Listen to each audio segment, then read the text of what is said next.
unscathed. Stainless steel does scratch, of course, a little dent in there, but overall, perfect. Let's go to the side. 3, 2, 1. Ooh. And one more. 3, 2, 1. That's a little gnarly, but seems okay. Nothing has happened. Still looks really good. 1. Oof. Before I look at that, the 11 Pro Max. In 3, 2, 1. Okay, moment of truth, and the ringer switch went off, so that was quite an impact. Okay, both have survived. And flawless glass. That's the side.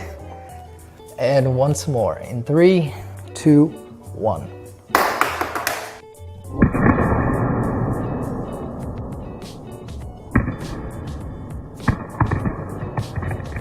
Quite an impact. Whew. So, we've buckled the actual stainless steel border that has broken inwards, and yet the glass still refuses to break. And on the 11, same thing. The 11 Pro, nothing has happened. A very badly dented stainless steel border, yet no damage. In 3, 2, 1. So, more of on the back. And 3, 2, 1. Ooh, that's an iPhone sandwich.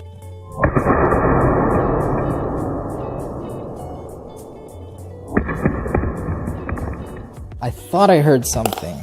Oh, there it is.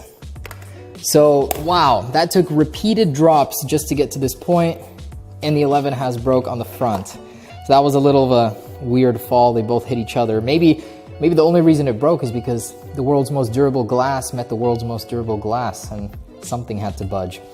But that's what it took. So near 10 feet, and repeatedly had to do it twice just to break it. Now, when this glass does break, let's see the situation here. So it's definitely sticking out, and there's a very weird color shift effect going on in the cracks here. Wow. That's very interesting. So Apple's coating there is peeling off. And yeah, so this is not like Gorilla Glass where it's not sharp. You're definitely going to be cutting your fingers on this when it does break.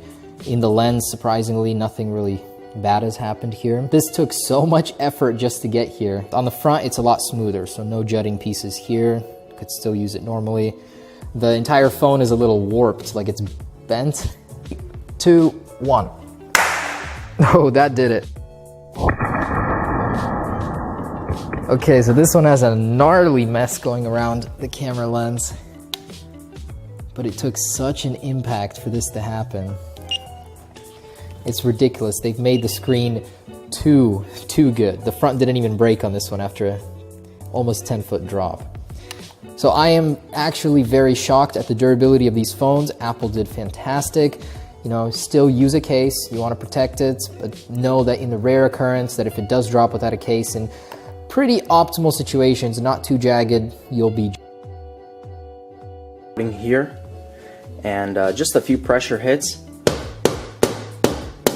Okay. So, how many hits was that? 3, 4 hits. Not too crazy, but a big crack. And it does actually crack on the back too. So even though it doesn't feel like glass, that's really crazy that you know, you'll still get that crack.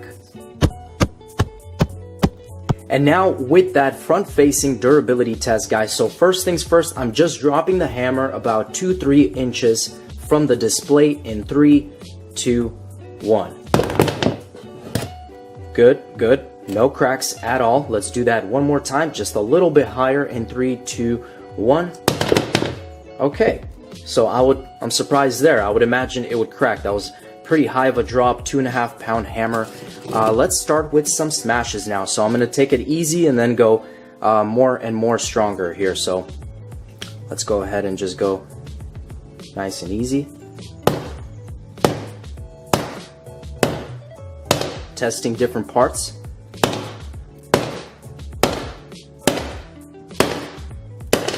Okay, so kind of a medium-sized hit necessary in order to create that initial shatter. and that shatter, I mean, it's everywhere.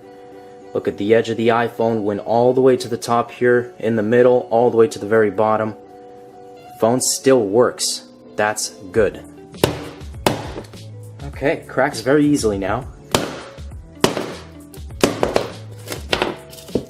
Nice. This is what I like to see here. The leaking of the blackness into the display. Look at that beautiful color. So phone, okay, now it's having some trouble. Here, you have some white spreading. Let's deliver more hits.